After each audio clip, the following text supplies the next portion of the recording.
Welcome to Season 3 of Agent Paranormal. It is so good to be back after a nice little absence, about a month, enjoying July. Well, not really enjoying July. All it did in July was rain, so there wasn't really to enjoy. But thank you for joining us. It is August 1st. Man, time is flying. I'm your host, Rich, and joining me tonight is my co-host, Stephanie. Hello. And was supposed to be Pete. We're not sure what happened. It's just an empty chair right now. And Todd, the engineer, working it, controls to make all this happen. And we're so psyched to be back. And welcome, everyone. Welcome to Agent Paranormal Season 3. It's hard to believe we're on 3 seasons. Then again, it's kind of weird because we just decide when we're changing the season. Okay, this episode's Agent Season 2. And it drives our graphics guy, Kevin, crazy. It's like, what season are we on now? 2. Yes. And then we 2.75. we should have did that, like season 2.5, but now we're on season 3. So we're going to keep it round numbers, whole numbers, kind of keep that easy. Keep it easy for everyone. That's absolutely, smart. Absolutely. So a lot to talk about tonight, a lot going on. When we originally started this show, well over a year ago, we started with a guest that we're going to have on tonight. And we started talking about spirit communication. And spirit communication is something that I enjoy doing. I most of the time I'm investigating. I'm working with audio equipment. I'm trying to establish some kind of contact. I'm trying to, trying to get answers to what's going on. A lot of people are just kind of like really driven by getting a picture or giving some video evidence of the paranormal, like an apparition or a shadow person. All that is cool. Don't get me wrong. But when you can get some audio evidence, like a question's being answered or somebody needs help, and then all of a sudden this case that you're working on, pieces start to fit together. It's like a detective, you're getting some substantial things like, who could possibly be haunting the establishment? Well, you get a name and you get a birth date, and essentially, so we've got so much great audio evidence over the years. And a lot of the techniques that I use for doing my EVPs in audio, I learned from our guest tonight.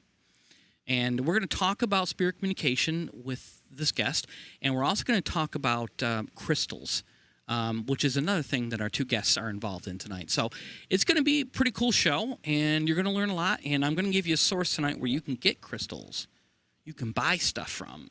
Oh, my God. If you're into that. With crystals. I know. A lot of people are obsessed with it, and that's why we're doing this episode, because a lot of people reached out and said, are you ever going to do a show, like a metaphysical one with like crystals and stones and rocks and all that? I go, yeah, but I need to find someone who knows how to do it, who sells the merchandise, who can tell you what you need, and I think we did that tonight. So we're in good shape. So tonight we're going to be bringing on a guest who's a personal friend of mine. I've known him since, we're going back to 2007, 2008. That's a long time. That's a pretty long time. You know what I'm saying?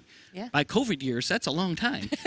So the guest tonight is Christopher Moon, and he's a paranormal investigator and a psychic medium. And the one thing that I was really drawn to Chris was his ability to use a thing called spirit communication in a spirit box. And he's kind of one of those controversial people in the paranormal. And just because the fact that what he does with the spirit box, I think a lot of the scientific, if you will, paranormal investigators that really kind of didn't like that. There's like, oh, man, that doesn't happen. But I'm telling you, I've done investigations with him, and with his spirit box or telephone of the dead or Frank's box, as we called it, this thing puts out some pretty crystal clear voices. I mean, it's amazing, the stuff that comes out. I mean, I can't pick this stuff up with my ESP7 or SP11. So, and then along the way, in working with Chris, he met this wonderful person, Dee Garcia, who's a psychic medium, and she's a ball of energy. I can tell you that. So I love it. I can't wait. The two of them together are just a lot of fun to hang with, a lot of fun to talk to. So we're going to welcome tonight onto the show. We're going to talk a little bit about spirit communication, some of the things that Chris does. We're also going to talk with Chris and Dee about the crystals and stones, the metaphysical stuff. That's the stuff that people want to hear about. Yeah. And they're going to talk about their business selling the stones and the crystals, and how you can get their stuff and some of the guidance they can give you.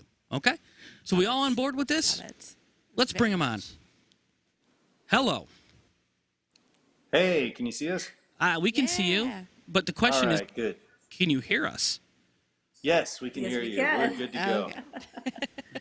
So So, Chris, you look like you basically just got done surfing, man. Your hair looks like it's a little wet in the back, and Dee always looks perfect. I mean, she's always photographic ready. It's like she spins around, and that's how she looks. I mean, so it's incredible. So, welcome to the show, and thank you for joining us from Southern Texas. Hey, thanks for having us. The Freedom State. One of them. One of them. Florida and Texas, the Freedom States. Yes. Two. One of two. Right on. So Chris, I've worked with you for a long, long time, and you've taught me a lot about doing EVPs and spirit communication.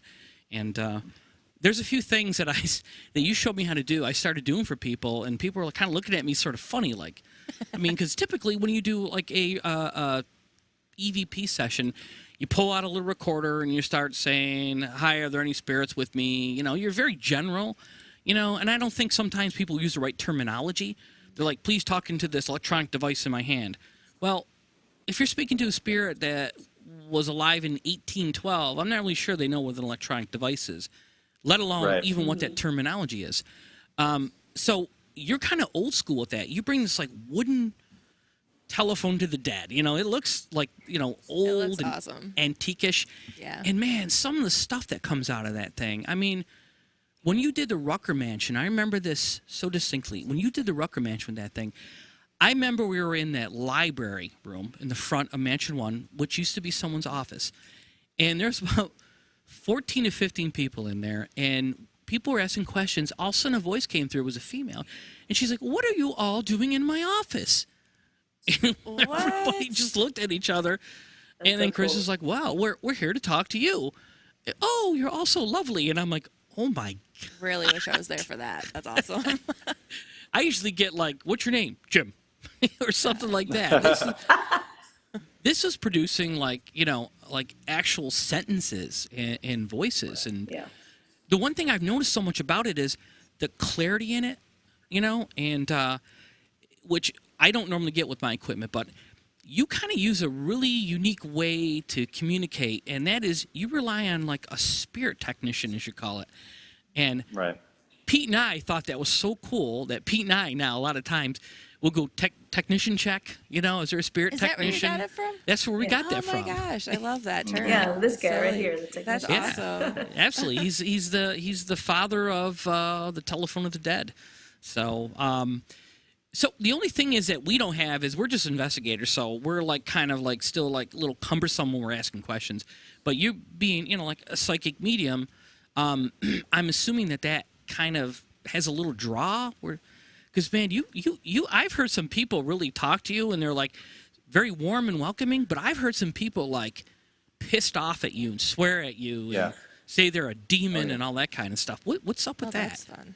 Well, that's the thing is that it's a medium's tool. And that's what I always tried to preach from the very beginning of all this stuff is I think that there's definitely a use for it in paranormal investigation, obviously. And, it's become kind of a household paranormal thing that's out there now. But it takes a medium's energy to power the device, and it takes the energy to receive the messages back and forth from it. So sometimes, the thing that gets lost in translation with all of it is that while I'm doing the communications and I'm speaking to these spirits, I'm not just receiving the audio that's coming back. I'm seeing things, I'm feeling things.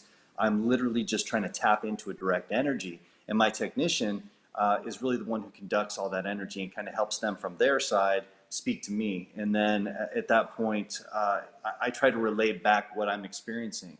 And sometimes, I've gone back and listened to audio, and sometimes I'm hearing something that's very hard for people to hear, but it makes sense. Other times, before I can even open my mouth, it comes through the box in their own voice, and then, you get that message that way. So using the device and all the stuff I've been through for all these years, I mean, I wrote a book about it and everything else, but it's really like living in a TV show sometimes. It sounds crazy, because people say, "No, that's impossible. It can't happen." I say, "Well, here's the video. Here's the audio. See for yourself. Come with me on an investigation. See for yourself and experience it." And I understand why it's so unbelievable, but I think the thing that gets frustrating for me is when people do experience it and have no explanation other than what it is it's spirit communication. They still want to try to find another explanation, and that's where it gets tough. Man, I can certainly understand that. You made a point about how you're using the medium energy like almost as like a metaphysical battery to power this thing for the spirits to communicate with you. And I know a few times I've been with you at a few locations when I was with you a lot doing the spirit box sessions.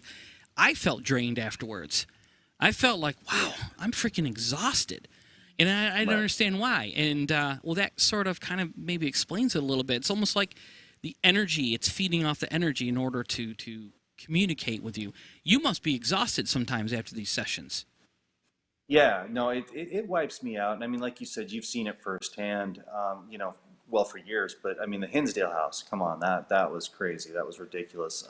Rutgers Mansion was absolutely nuts, especially the third house. Stagecoach, you guys really drained the Yeah, Stagecoach. Stagecoach Inn was crazy. It happens all the time. But yeah, it's, we all know, or I should say paranormal investigators mostly know, spirits have to draw energy from somewhere to make anything happen, whether it's show themselves or make a noise or, a voice or an EVP or whatever the case might be. They'll drain your batteries. They'll drain you directly. They'll do all sorts of different things. So when you're using a device as powerful as this one and you get a big group of people in a room and everybody's trying to make that communication, I think that everybody does get tapped for energy. And sometimes it's hard to come back from it. Sometimes caffeine will do the trick. Other times you got to get some sleep. Starbucks does it a lot. Starbucks. Yes, Starbucks. You're talking to a guy who's got a Starbucks like addiction. I don't know. Is that the proper term? Me too. No, that's fair. That's fair. But That's fair. do you give the spirits like permission to drain your energy? Do you have any sort of ritual to sort of protect yourself from like being too drained or being attached by anything? That's kind of two questions. It kind of goes into the crystals too, because the crystals kind of play into this. But it used to be in the very beginning of using the device, I used to kind of go through this protocol of you have permission to do this, you don't have permission to do that, so on and so forth.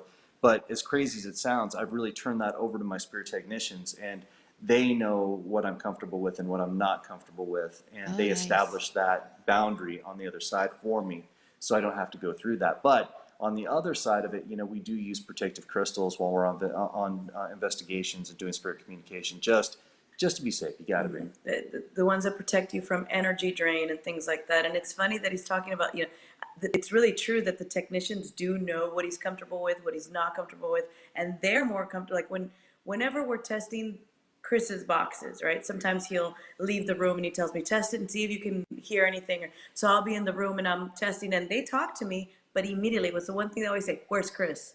That comes through the box. It's like, we don't want to talk to you. Where's Chris? I'll just and then leave he hears from the other room, he yells, I'm right here. And then they keep saying it over and over. Not D, where's Chris? I'm like, geez, okay.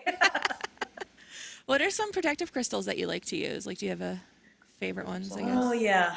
Of course, Tourmaline. Tourmaline will definitely ground you and protect you and not allow anything to drain you or attach to you or attack you, anything like that. Now, some people, and this does happen, some people, they go into spirit communication and they use tourmaline and then they get nothing happen because the tourmaline is just preventing anything from happening. So, I tell some investigators, if you're going to go in and you just want to watch and you don't want to experience anything, use tourmaline. Now, if you want to experience something but you want to be protected, it's really important that you use something like hematite. People don't realize that hematite will ground you and will block things off, but you can still experience things, but you're extremely grounded and you're extremely protected. Tourmaline sometimes will completely block off the communication. Yeah, completely. Selenite is good to cleanse as well, but you may still hear things happening around you. They just won't happen to you, if that makes sense. Yeah. You won't get touched, you won't get scratched, and sometimes people don't want any of that to happen. So I tell them, carry a piece of selenite, carry some tourmaline, because you'll still be in the room. It'll be happening around you, it just won't happen to you. If you want to be able to experience something, whether it's someone touching your shoulder or a cold spot or something, then that's when you use like something like hematite. That's the magnetic, they have magnetic hematite. You use hematite, or you can also use a crystal like kyanite. Kyanite will protect you, but you may still feel a connection. Blue kyanite, especially because blue kyanite is for communication. So that one is one where you can have a very protected communication. You can still reach out to the spirits. They will reach out to you because that one activates the throat chakra, which is what allows us to communicate freely and express ourselves, and you receive that communication as well. And it also activates the third eye chakra, but it protects you at the same time. So, those are the crystals that once you get deeper into that, if you want a good communication and you want to experience things, but you want to be protected from energy drain, I always say black kyanite or blue kyanite. My favorite is blue kyanite. Yeah. Okay. I'm Googling that right away. I'm getting that. there's a lot more to this crystal stone thing than I thought there was. Oh, there's a lot to you it. just get like a crystal here, you're protected. But no, there's like a whole like science or pseudoscience to it about how you want to use it and what you want to use it, and that's why I sort of rely on Dee to help me with this stuff. I mean, I know there's also stones for pure like energy, right? Are those like dangerous to have? Is it better to have a protective stone with an energy stone? Or do you feel like you can just go like? Sometimes, you've got to keep your crystals cleansed. That's something that's vital, because they do pick up all that gunk when you go out there. Regardless, that's why it's important to have like selenite to always cleanse, and you got to cleanse in the moonlight and things like that. But blue kyanite I love because it's a self-cleaning crystal. You'll never have to cleanse it. You can, but it will not pick up anything negative. It just does what it does, and nothing can attach to blue kyanite. That's why I tell paranormal investigators, blue kyanite. You want to experience something, you want to have a communication, you want to be protected, you want to protect yourself from energy drain, blue kyanite. And then after the investigation, my tip is always afterwards, hold some labradorite because it recharges you. Oh, good to know. Yeah. Are you writing this all down? I am. I'm Googling as you're talking. I'm like, She's going to be doing a lot of Googling later. I can see her reaching she keeps like reaching for that phone, like imaginary reach. I do. Like a muscle memory or something. I have a bunch of stones in my purse too. I forgot to put them in there. And I think I have tourmaline in there. So Nice. That's a good one. And crystal quartz for, the people listening, and just to let you know, crystal quartz, clear quartz, I love it. That one is pretty much good for everything. It'll bring in the white light energy. It'll protect you. It'll bring in strong communication. It'll amplify your abilities, and it amplifies the metaphysical properties or the power of the other crystals. So if you hold crystal quartz alongside, let's say, a blue kyanite, it's gonna really supercharge that blue kyanite. That crystal quartz is like a battery for all the other ones. So I always tell people, if you want to start with anything, start with crystal quartz. Well, the funny thing, like when people order jewelry, we do a lot with jewelry and crystals and things like that. But for our jewelry pieces, we always tell people, when you get the stuff, make sure you just wear one piece at a time to start. And they always say, what are you talking about, one piece at a time? I ordered 10 things. And we say, trust me, because we do some archangel magic work with every single one. So we charge everything positively. We infuse it with that positive energy. We send it to people, and then the people who don't listen to us, they put on, 2, 3 pieces, and they'll call us in a panic. They're like, I'm having heart palpitations. I'm sweating. What do I do? Really? Oh my gosh. Take it off. Really? Too many stones. Yeah. Oh my gosh. That's crazy. It's all I good never energy, thought of but that. sometimes it's too It's much. just overwhelming. Wow. That's That makes We sense. had a lady who put on 4 or 5 crystals, and she ended up coming home in the sweat, and she took off all the crystals and her clothes at the same time. She told us I had to get home and get naked. well, it's funny you talk about naked, because we were talking about this pen. And we're talking about, it looked like a naked lady pen. Remember the one We're not talking about pens, Rich. It was Steph's idea. We're like, it's like there's a woman in a bikini, and then you flip it this way, and then it's naked. Remember those? Oh my gosh. Back to Crystal. I mean, whatever 9-year-old boy would not want one of those? Squirrel. Come on. So, I mean, anyways, but here's the thing about spirit communication and crystals. Like, it used to be, for a paranormal investigator, Chris had the telephone of the dead. All the rest of us would go buy these hacked AM/FM radios, like on ghost websites. So the SB11 and 7, whatever. Now everyone is buying these portals. If you go look online, there's all these portables that make it look like antique radios, and then they have guitar pedals infused in them so that they do certain things. So everyone now and their brother is doing like spirit communication. They really are. They got the app now. And they have the app, right? Everyone's got the app. So I'm pretty certain 99% of them aren't using spirit guides like you are. 99% of them probably aren't using crystals. And it makes me wonder that sometimes when you go too deep into this, it's almost like using a Ouija board in some respect, where you're You're communicating with something, and something's communicating back with you, but you don't know if it's good or bad, if it's just telling you what you want to hear. So, Exactly. An element of protection is like super important, because can things follow you home after? Yes. Yeah, they certainly can. And I've had it happen to me too. And it's a little frightening. So, I mean, I wish I had known all this before I really got deep into it, Yeah. I mean, I'll have you tell guys? you what.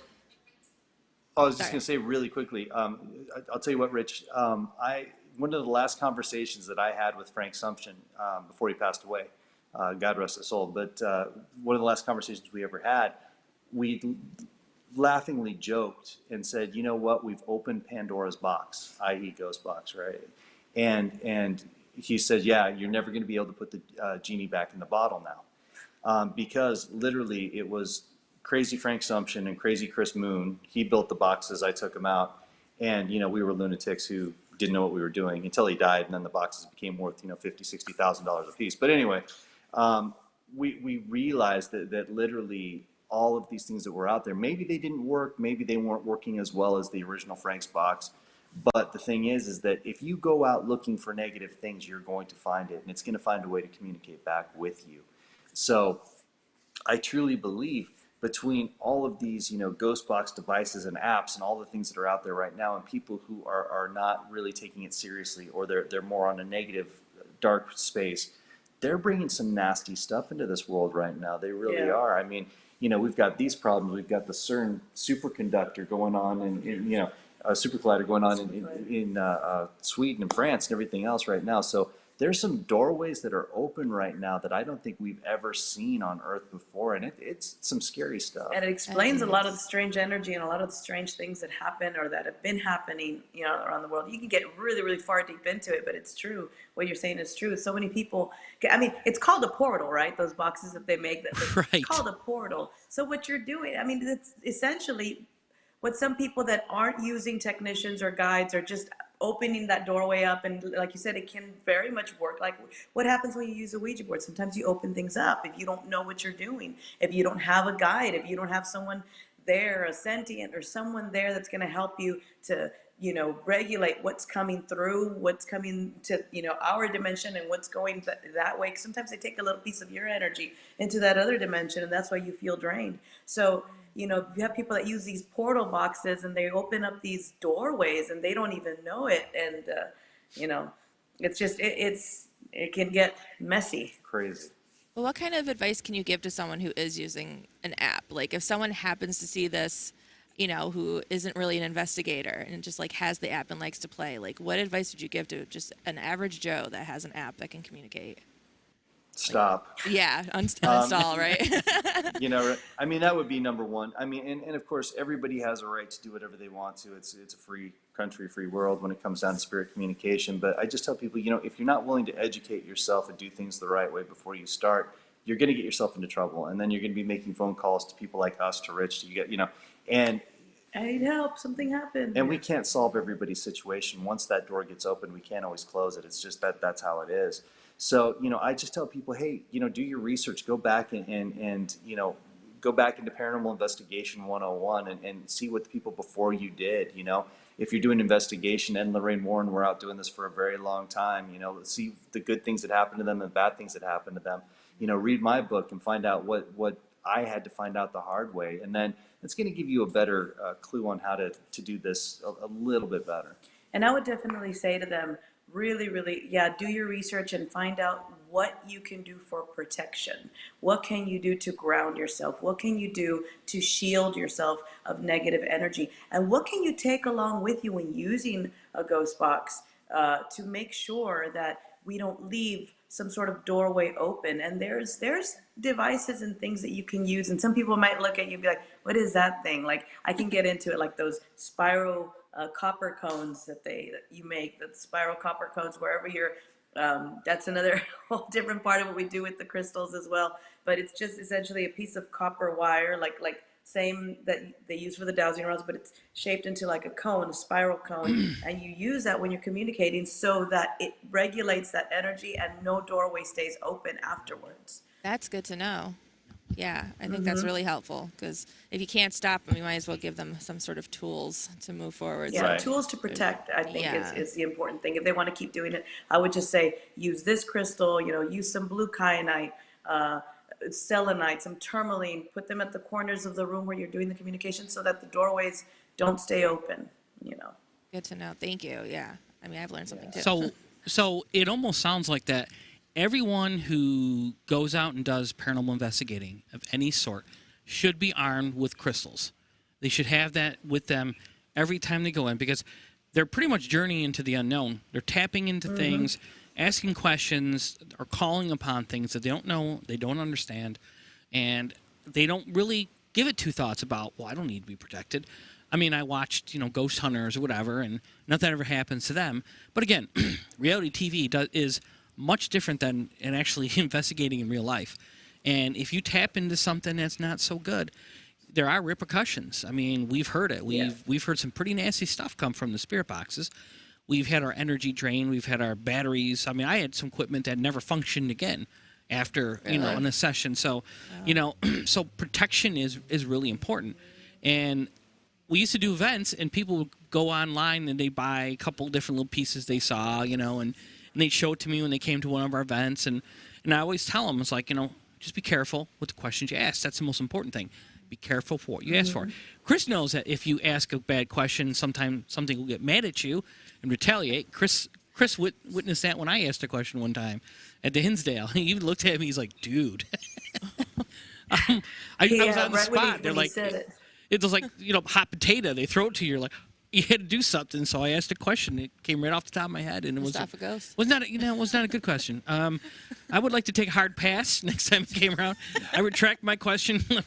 Could we throw another one on there? Do you believe in unicorns? That's my question. You guys have talked about dark attachments too. Like, how do you even fix something like that? Like, what do you do to make sure, to get rid of a dark attachment? Yes. Like, let's say it's already happened. You forgot your crystals. Like, what would you guys do? Sometimes you can, sometimes you can't. That. I think everybody likes to believe that there's that fairy tale ending where they welcome something negative in, and the experts come in and take care of it, and everything's good for the rest of their lives. But I mean, you talk to all sorts of people like John Zaffis and everybody else. They'll tell you some horror stories out there about people that became possessed and died. And Wow. That's just how it ends. I've dealt with possession several times, and I've just been fortunate to get through it, and I'm just blessed to be here today because of it. So even when you take all those precautions, even when you're super careful about everything you do, you can still have these things attached to you. They're very powerful. They're astroparasitic life forms. They're out there. But a lot of people believe that the only way to get through things is through a standard exorcism. I'm not a believer in that. I think that there's other methods that you can go through. I do see that as a step from time to time. But really, if somebody becomes oppressed, the first thing you need to do is get them cleansed and cleared. And you can use stones to do that. Dee has a ritual that's been used in Mexico for, I don't know how many hundreds or thousands of years. It was passed down from my grandmother to my mom to myself and everyone in the family. It's something that we use, and it's a limpia ritual. That's what it's called. It's called a limpia. It's a cleansing. And there's different tools that you use with that, different rattles, like those pods. The pods, it's got that you use them as a rattle. You use sound to cleanse and clear. You use palm leaves, yerba buena. You use all these different herbs to clear, and it looks like you're just slapping the person with the herbs, but really you're ridding them of that spirit. You go around, you have to blow smoke, and it's usually coming from salvia, which is another form of sage. It's coming from the salvia. You burn that, and you've got to cleanse their space with the salvia. It's a whole limpia ritual. And then at the very end, we use an egg. It's an egg cleansing that we run through them. You say the prayer, and that egg pretty much is serving as a vessel to draw out the negativity from the person's being. It's drawing out the negativity. The egg is absorbing it. The egg represents life, represents a life force, and you're absorbing that negativity from that person that you're doing the limpia on. And once you just feel it, whenever I perform a limpia, I feel that click. I feel like, okay, this is done. It's ready. And you have to crack the egg in a glass of water, and then you can go around and see what you've pulled from them. I mean, when I've done some limpias in New Orleans, and this one time, I cracked the egg, and it even freaked me out. And I've done many of these, and Chris was like, "Whoa!" There was just a blood red dot in the center of the yolk, and I turned to her and I said, ever since this attachment, you've been having bad migraines and vision problems, haven't you? Because of the placement where that big red dot looked like a blood dot on the yolk. She looked at me, she's like, yes. I'm like, it's gone. And she's like, yeah, I don't have it anymore. And she's still, to this day, she's fine. And then the only way to get rid of that, because now you don't want to just keep that with you. Right. In the Mexican culture, what they do is, if the healer has performed the limpia, they'll take that glass, they'll have the person that they perform the limpia on sleep, and they put the glass underneath the bed so that it keeps absorbing any negativity. And then in the morning, there's two things you can do. You either you have to dig a hole and bury it, return it back to the earth, and you seal it, you bury it, or you just flush it away. It's that simple. You just go over to the bathroom and you flush it away, and you have to release that energy and say that you're flushing it away from your life. So those are the two methods. My grandmother used to always bury it. So that's what I prefer to do. But when I'm at events, the only thing you have is the toilet. So I'll can't go be digging holes.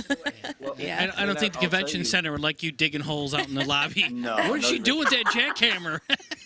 And eggs. But I will. I'm not, no names here, but I will tell you the craziest one I saw that, and I've seen some insane things with the limpia. But there was a paranormal celebrity y'all know very well. We ended up doing the limpia on them, and it was, I swear to you, when we went in, it was an egg like any other egg that was just out of a carton, the whole deal. my God, You warm it up in the room just enough so it gets to room temperature, and everybody. your hands. And we've done several of these. We did several of the clearings all night, and it was normal. Everybody had some sort of attachment or something that was there, and we got rid of it and flushed it. So. We got to this person, and Dee did the ritual on him. Ritual on And I was doing some energy clearing at the same time. And at the end, when we went to go crack the egg, it was hard boiled. The egg actually cooked, and it I was just got filled chills. with all. Yeah. and this person this person stared at it and was like, was just speechless and had a blank look, on their face. And I walked the person over and I said, we need to release this. And there was a split second where the person didn't want to release it. And Chris just kind of put his hand on the person's back, and I don't want to say any names, and then said, we have to release it. And we were able to release it. And afterwards, very, very much changed. yeah, very much changed from that moment on. Felt much better and everything. But when that happened, I was like, oh my God, this egg is cooked. Hard boiled. It was gross. Legit, I just got chills from that story. You could have made an egg salad sandwich, and he was. Make a demon egg salad sandwich. It was I a would. dark color too. It was almost gray. It was almost gray, hard boiled gray. It was gross. It really was. That wouldn't mix well with mayonnaise. No. No. And I looked at them. I looked at the person and I said, "Oh my God, what have you been dealing with?" And this person turned to us and said, "I'm the one who takes everything on when they do the show. I take everything on." And I was like, "Oh my God, wow." And they did feel better, and they thanked us for several days after. But it was concerning. I was like, "Oh my God." Yeah. Truly. Yeah, it's interesting that a lot of people don't believe in all this stuff yet. Every culture has some ceremony for this kind of thing, right? I mean, you're talking about cultures that had no connection to each other. Mm-hmm. I mean, but they didn't know. I mean, they were calling up on the cell phone. Hey, do you got a remedy to get rid of something negative? I mean, we're talking hundreds and hundreds, if not thousands, of years ago. Yet they all had to deal with this, and they all had some type of ceremony to get rid of it. So that's what I find interesting about the whole thing. Just backing up a quick second, if you're interested in Chris's book, it's called Ghost Box: Voices from Spirits, ETs, Shadow People, and Other Astral Beings. You can get it on Amazon. It's still on there. It sells pretty good. I've read the book. It's very well written, and it's got some really cool stories in there. So if you really want to understand more about using the spirit box, or the ghost box more particularly, and Chris, I highly recommend the book. It's on Amazon. I would definitely buy it. I'm buying it right now. It's got a lot of great stories in it. We're talking about JFK's assassination. We're talking about the Lizzie Borden house. I mean, if you're into the paranormal, or you just like scary stories in general, it's definitely a book you want to get. Yeah. You co-authored this with your mom, Paulette, by the way. Yep. Yeah, she's great. I mean, she's pretty much everything Chris is, but as a mom. I Really? mean, Aw, I wish you could be here. the two of them are identical. It's precious. It truly is. So I recommend for starters. So moving on with the whole thing with the crystals. Let's say that you're an investigator. You went out and you did your own little spirit box session with your portal. Okay, great. Now something happened and something's just not feeling right. You figure, there's something going on. Is there anything that you can do afterwards with the crystals or stones to help you to rid of that, or do you need to seek somebody, for assistance, for help? There's definitely what I always suggest. You can always have the self-help. I always suggest selenites. The first one I say, grab some selenite, meditate, cleanse your energy, run it around. And I do this because when I do the limpia with the egg, that's pretty much what I do is run the egg all around the person's body as I'm saying the person, and I tell them, get a selenite wand or a selenite stone or a selenite egg. They even make them in eggs. And you can cleanse yourself with the selenite and just releasing. Now, if you're doing it on yourself, you have to claim that you are releasing the energy. You're letting it go. It's not yours. You're releasing it into the egg, and you're cleansing your space, your soul, your energy. And you just say things like that. And I always tell people, let the words come to you. Some people say, can you write a script? I'm like, well, then it's not coming from you. You have to claim it, and you have to say what, you might think it's coming from nowhere, but believe me, everybody has guides. Everybody has angel guides. Everybody has someone on the other side looking out for you. So sometimes you may think, it just came to me. No, it didn't. Your guide sent it to you, and it came out of your mouth. And that's what I try to teach, our clients, and because we have a Patreon page as well, and we teach classes on there. And in those classes, I try to teach our patrons, let the words come to you. And the more you do it, the easier it becomes. So if you're doing a self-cleansing ritual on yourself, you have to be gutsy, you have to be ballsy, and you have to, say with conviction that you are releasing this energy. It is no longer yours. You are sending it back to where it came, and that you are a being of light. It's always important to mention, I am a being of light. I am, a being of white light. And a light worker, and because it's not going to be able to stay with you if you're claiming what you are. If you're claiming that you are a being of white light, and if you are a creature of, good and all things positive, and you're releasing the bad energy, and it will get absorbed in the selenite. Now, afterwards, when you do, remember, selenite cleanses other crystals, but if you use selenite to do a cleansing with, afterwards, you want to make sure that you cleanse that, if the full moon is weeks away, then cleanse it in the sunlight.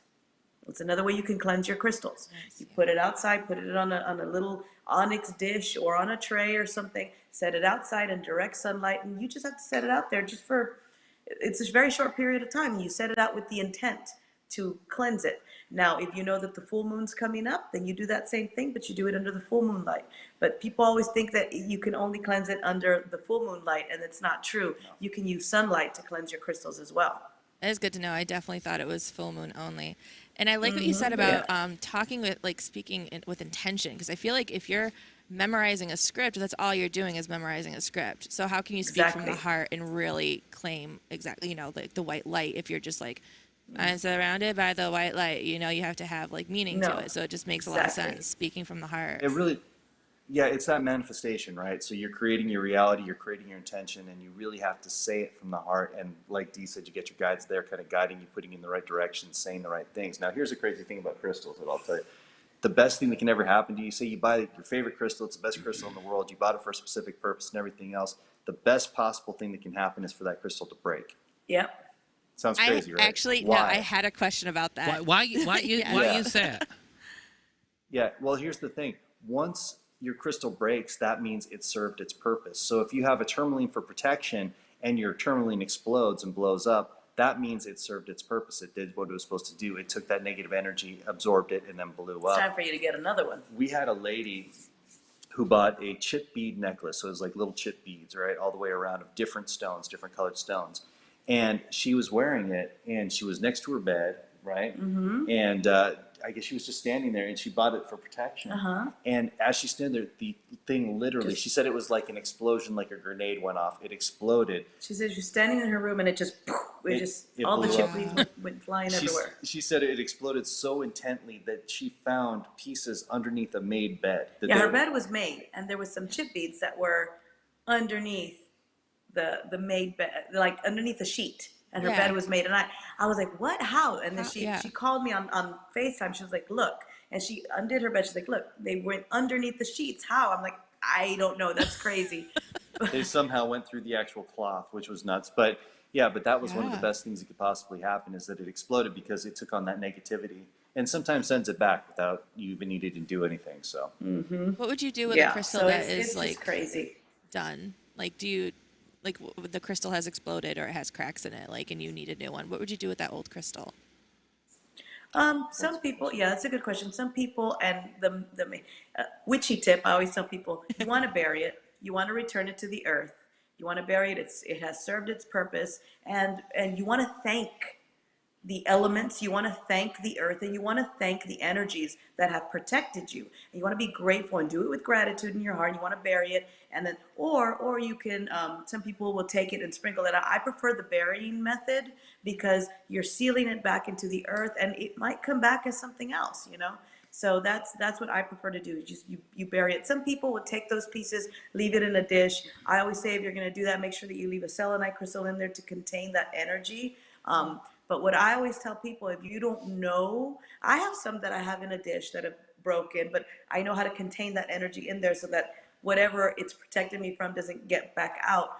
But if you're just starting and you're what people call baby witch, or like if you're just starting, I say you have to return it to the earth, bury it. You want to bury it, and you want to thank the elements, thank the energies, thank the earth, thank your guides for protecting you and serving its purpose, and they will lead you to the next one. They will lead you to that next one. Say if it's a tourmaline that cracked and you're out there looking for it, they will lead you to the next tourmaline that is supposed to be yours. It'll happen quickly. Yeah, I would consider myself a baby witch. I'm still learning. I had known nothing about witchery and witchcraft other than I watched The Witcher on Netflix, which is a great show, by the way. Season 2 is on its way. Every time I scroll through, season 2 is coming. So shout out to Joe Tran. Yeah, Joe Tran. So, all right. So you guys do sales on Facebook of your jewelry and stuff. So I noticed that's on the Psychic Medium Chris Moon page. Is that the only page you broadcast it on, or is that the main one that we broadcast from actually is Magic Moon Spirit Jewelry. That's what it is. I thought so. Okay. Yeah. That's the main one that we do. We try to do most of our stuff from there now, but we do 3 nights a week. We do Thursday, Friday, and Saturday. It's usually around 8:30 Eastern time, and we go for about an hour and a half. And what we do is we bring on all sorts of different crystals, different jewelry pieces, spell candles, protection candles. I mean, we kind of cover it all. And we've got this great group of people that come. I mean, we've got our core group of people who buy constantly, and then we have some people who kind of float in and out. But yeah, we get we call them the Crystal Family because they're always there and they're always buying something new. And on there we sell the crystals, we sell jewelry, but we also sell a lot of the our customers call them the witchy items. Like I'll make spell candles and little, what do you call those? Little mojo bags and things like that. Little protection, little protection sachets, and for different, for love, to attract love, or just to bring protection to the home for abundance. That's a big one. Everyone always asks for the abundance spells, and we do. Right now, the abundance spells a lot of people want those. Yeah, I could see that right now with the trying times that we're in the middle of here. So it's Magic Moon Spirit Jewelry. So it's Magic, MAGICK. Yeah, Moon traditional Spirit form of magic, Jewelry, yeah. right? And I can see here on the Facebook page, you got a pretty good following, and I can see all the videos of you guys doing your sales and stuff. So I wanted to make sure that our listeners or viewers knew where to go, and that we have a lot of people, and some people in our group that buy stuff from you all the time. They basically swear on it. And some of the stuff that Dee gave me at a convention we were at, I wore for quite a while. And I can't exactly remember what the ailment was for, but it seemed to work. So, I mean, I was kind of amazed because... It was hematite.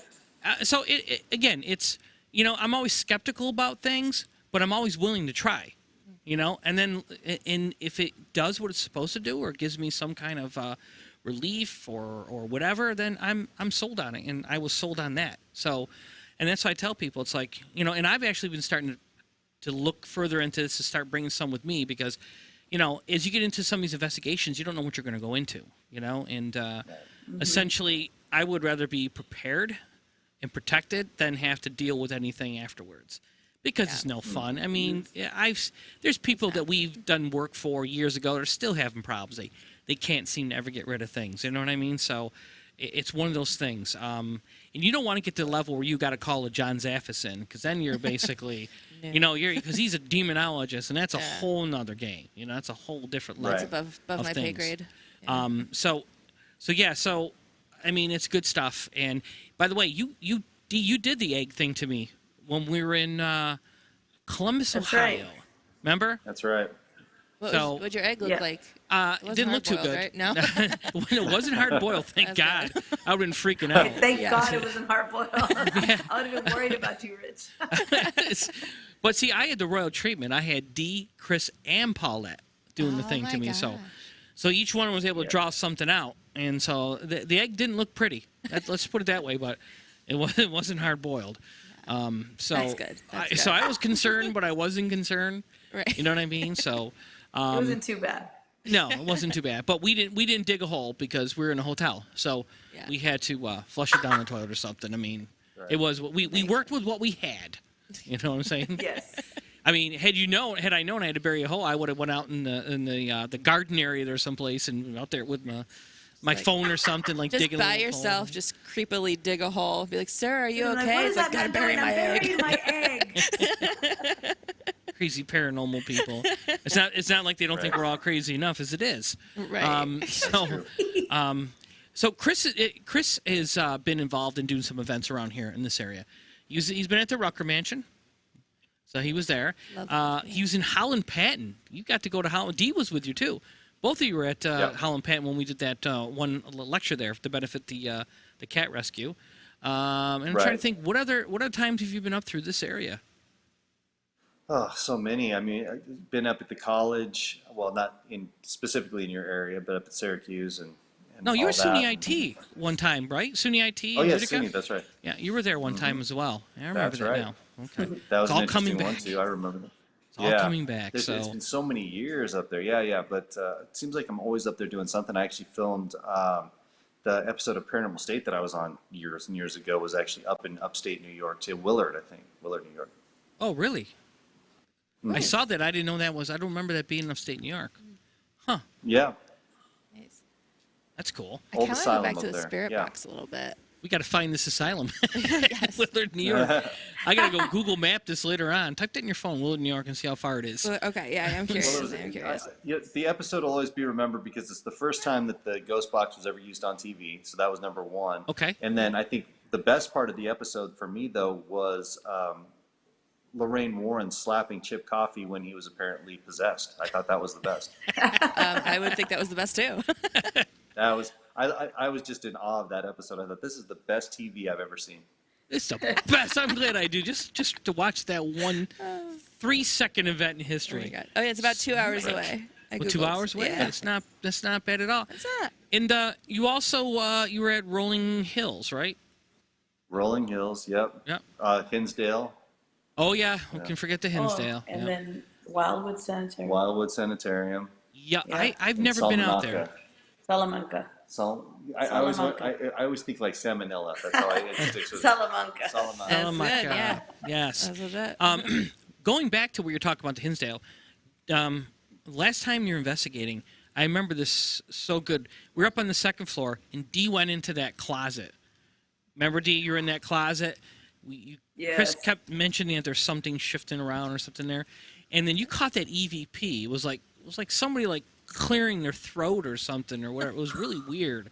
It's like, Oh, I would Yeah. assume demon right They were, away like, if I heard gasping. that. It was like a death It was like a death It gasp. sounded like a death gurgle, or it was. Yeah, I was Oh. up there, and I was asking questions. Didn't hear anything, you know. You were just doing a standard EVP. Yeah, I was just doing a standard EVP. I was in the closet by myself, and then I came out and I'm listening to it by myself in the dark in the upstairs room because everyone was downstairs.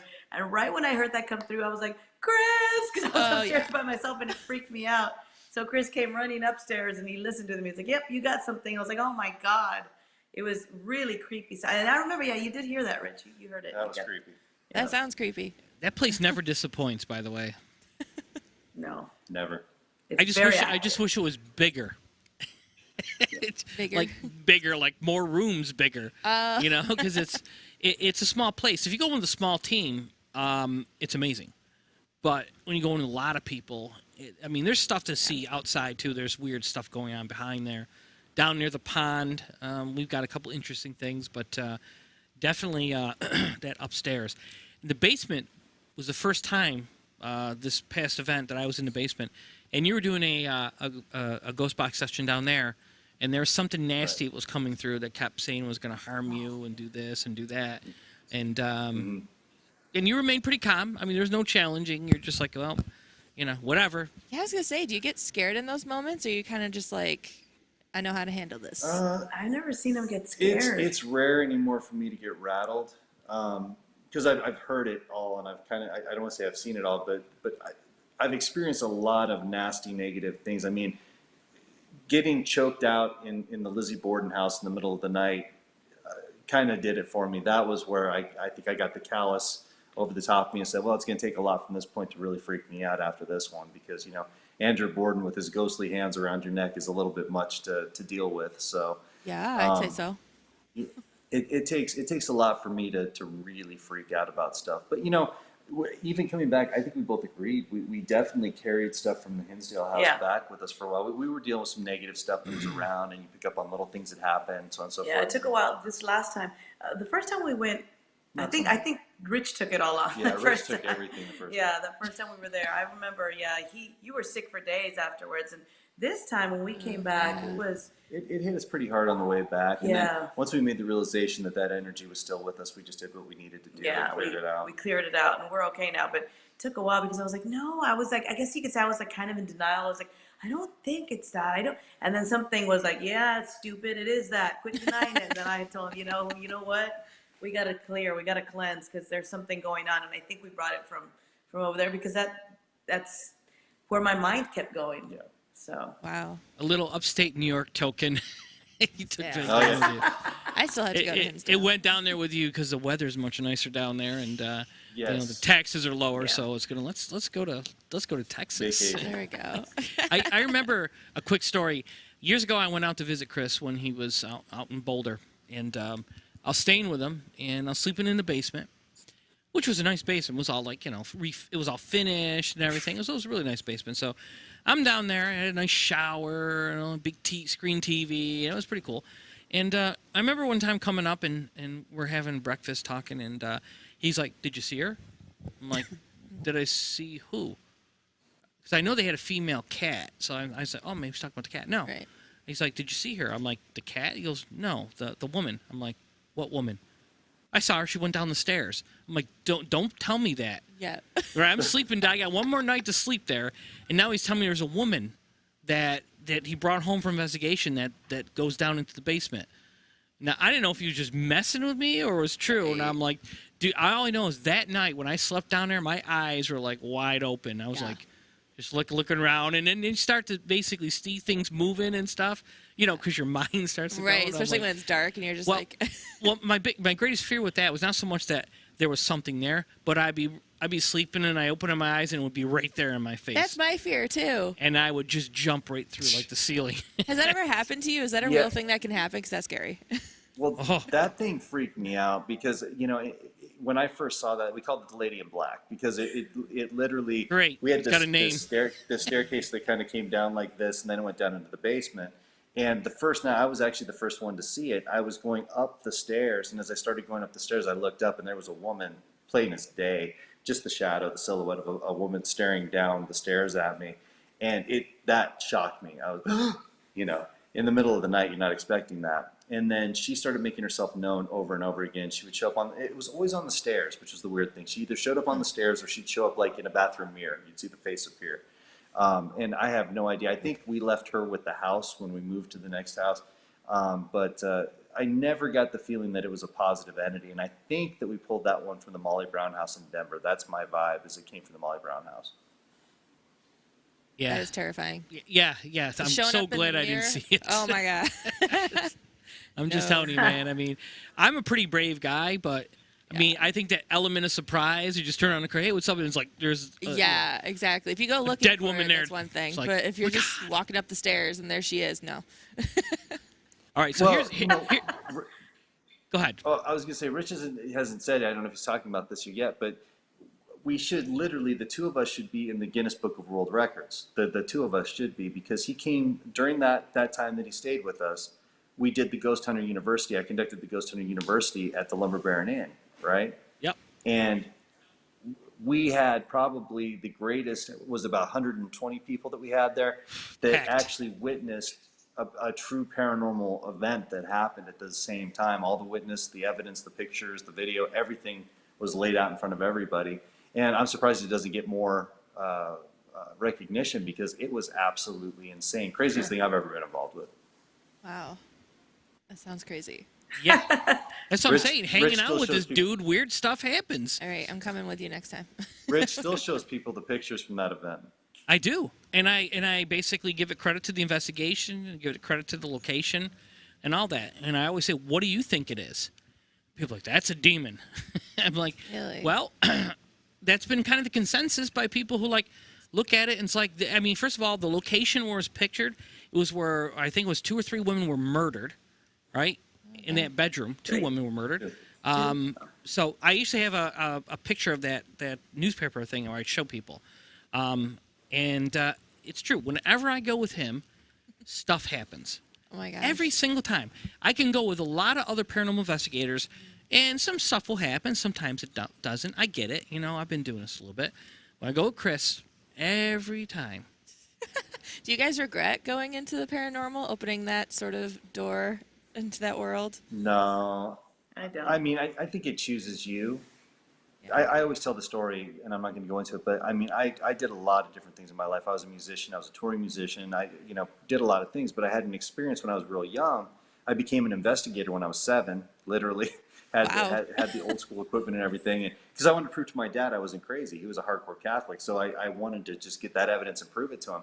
So I started investigating as a little kid, and kind of took a break there for a while, but eventually ended up going on tour and ghost hunting while I was out on tour, and it just stuck with me. And then when I got done, with music, then I opened up an online magazine, which led into a paper magazine, which it just on and on and on. And pretty soon I'm standing there in front of like hundreds of, if not thousands of college students speaking, about the paranormal. And I sometimes have to pinch myself and go, wow, this is absolutely crazy. I can't believe how far you went from one side to another. But Right. I realized that I was chosen for this, and you have to just kind of accept that.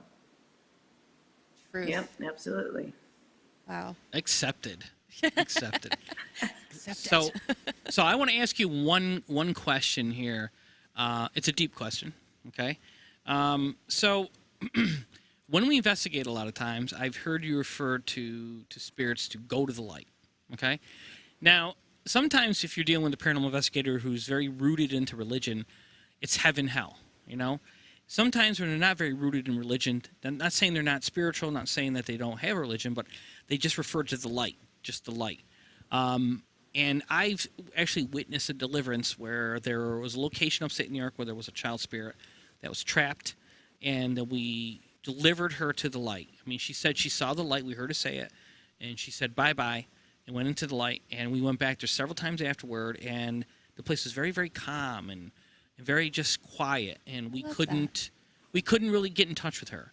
We were told not to try to bring her out, but basically just to, see if she's still around, and got nothing in return. So as an investigator that you've done, and you spoke to a lot of different spirits through the box, what is your experience, or what do you feel it is that essentially that we die, and what you're talking to is actually spirits of the living on another dimension on the plateau, And then is there a light, and then is that what we can maybe consider heaven, and move on to the light? So I'm just curious to see what your take on that is. No, it's a great question. I'll start, and then Okay. if you want to jump in. So from my research, from my understanding, everybody I've dealt with and talked to, and how they've helped me get them through the light, I always say it's like the other side. So a lot of people will look at that as a heaven, situation.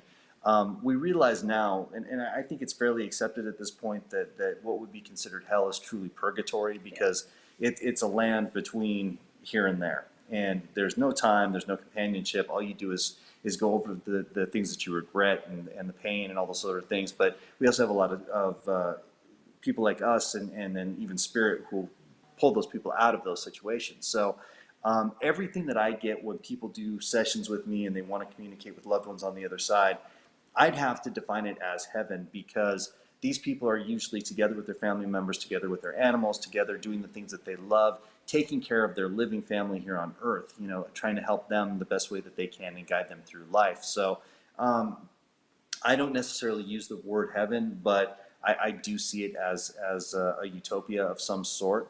Now, with that being said, a lot of those times we see a lot of those people's energies return back to earth again. They might spend some time there, but they usually do come back to earth for one reason or another. So we spend a lot of time doing spirit rescue and trying to help get them over to be with their family. I think one of the more dramatic times that we've dealt with that, and there's been a lot of them, was in Gettysburg. When we were in Gettysburg, and we were actually doing a Facebook Live, just trying to see what would happen. And we were communicating with a lot of different types of soldiers, and they were very much in military mode. And you wouldn't think that, but they were very much in military mode. And the way that we had to speak to them was almost from a commanding standpoint of, your job is done here. It's time to go. Your family's waiting for you. They're on the other side. And you could hear, as they were crossing onto the other side, you could hear children crying for them. You could hear wives screaming as they came to them. And it was really incredible to hear that connection. And the fact that time truly doesn't exist, for them, that was yesterday. It was a minute ago. Exactly. And it could have been 100 years, but to them, it didn't feel that long. But to reconnect those lost souls back with their family members on the other side is just an incredible experience. I'll let you. And in terms of purgatory, because like when we talk about that it's almost like they get stuck in that in between. Whether they're afraid to cross because they're afraid of punishment, or whether they're afraid to cross because they haven't completed something. But sometimes that it closes on them, and they don't fully cross, so they stay in that in between. I guess that's what religion would call purgatory. But there's two. What I've learned in talking to spirits and communicating with them, and I think you would agree with me, what I've learned is that there's almost two levels to that. There's the one where they're just wandering, they're completely lost, and they don't even know that they are deceased. They don't know. They are going through their lives over and over, and they're stuck in that time. And for some reason, they may not be able to leave that location or leave, but they're just stuck there. So that's like a whole different, that's another side, another level. I wouldn't even consider that purgatory. They're just wandering souls at that point. They're either they died in a traumatic way, they took their own life, something traumatic happened, and they were not able to move on from that, and they're truly lost. And those are the ones that it's more difficult sometimes to talk to, communicate to bring back, because one, they don't know where the communication's coming from. They're just as lost. And two, once they realize, it's like it's so sad when we help some spirits that are lost, if they don't know they're deceased, when they realize what's happened, you have to sort of comfort them for a while, because and then you have to fill them with a sense of hope, as this is going to end for you and you're going to see your family. I promise you, I'm going to take you to your. Then that's when they've made the realization, okay, I'm energy now. I'm going to ascend. I'm going to move on. I'm going to be with my family. And that sometimes it's taken more than one session to help those that are lost. The other ones that are stuck in the in between, they're going through what they've their regrets, if they've committed something terrible, and sometimes, and this is what I personally believe, maybe it's mixing, because my mom was very Catholic growing up, maybe it's mixing that with this, with the spiritual, now what I've learned, with my spiritual side. But I truly believe that sometimes when they're stuck in that in between, they're going through their regret. If that's their fate because they've done something so terrible, you're never going to pull them out of that. And that's just their fate. That's what God or the universe or karma, whatever you want to call it, has planned for them. And no matter how hard you try, you're not going to pull them out of that because they've done something so terrible that that's their punishment. And that would be their hell. That would be how you explain they've gone to hell, not gone to heaven, not ascended into heaven. You know, and I truly believe that there's some souls that you're never going to pull out of that purgatory or that hell, that self-imposed hell, because that's their fate. They've done something so terrible, whether it's, you know, you have people that commit such terrible crimes, they, you know, raped a child or done something terrible that you're not going to pull them out of that because they don't have the right anymore and they're going to stay there going over what they've done. And so there's different levels. That's just how I've been able to explain it when I've communicated with spirits that are on the other side now. That, and you know, sometimes we'll be talking to someone that's done something so terrible, and your own guides will tell you they can't move on. For example, really quickly, at the Zach and Addie murder house in New Orleans, he's trapped. The thing, I mean, he literally murdered his girlfriend, raped her after death for a week, and then chopped her up and cooked her with intent to eat her. And now, when you go in there, he's not moving on. Chris did, because I mean, our job still is to help spirits. So he asked, he's like, do you want to move on? And he responded through the box, I can't. And then he's like, are you just scared? He's like, I can't. And then a technician came through and said, he cannot move on. And then they told me to leave the situation. He's like, he cannot move on. And I remember Bloody Mary was there. She heard it and she was like, she knew it too. She said, no, he can't. That's where he belongs. Like, that's his hell. He doesn't have the right to cross now. You think the light repels him, basically? That it's almost like Probably just doesn't even show up for him. Yeah, it's like off limits to him or something, and there's protectors that keep him out from trying to cross. I think the crazy thing about that, I think that light is there and it tortures him, because I think it's the not knowing. They tempt him and they say, come on, come to me. But then he thinks, is there a worse situation than where I am already waiting for me on the other side of that? And a lot of the worst ones, Hitler and all they're never going to move on. They're never going to move on because they have that fear of what's really behind door number one. Yeah. As they should. Yeah, that's deep, man. You think we have problems here on Earth? Wow. Wait till if you're a bad person, wait till you pass, man. It's hell. So and I guess if you know that person's like history and how terrible they are, like it's also like, how much do you really want to help them? It's like, go to the light. No, really, I'm here to help you. Exactly. And I think even some of the spirits are like, nah, he's staying here. No, he's gonna, he has to stay here, and that's just the way it is. I have crossed some nasty people, without judgment. I just go in and say, hey, I'm offering you a lifeline if you want it. And some of them have taken me up on it. And I feel that the universe has balanced their penance. Because they've expressed their remorse, like they're in the communication. And we have recordings of them admitting the things that they've done, begging for mercy, begging for forgiveness, talking.